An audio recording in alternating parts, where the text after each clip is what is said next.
Ayun na nga po, nagtutulungan na ang mga magkakapit-bahay para sa kasal na gaganapin. Let's go!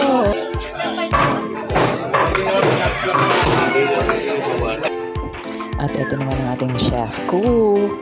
Ayan, hinahalo na nila ang mga karneng ninayat and lalagyan ng mga seasonings. Go, go, go!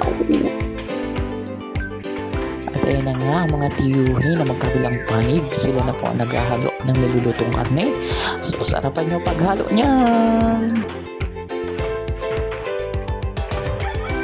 Nandito naman ang kapatid, mga tiya.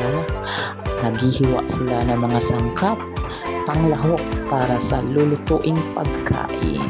Ingat-ingat sa paghiwa, baka mahiwa.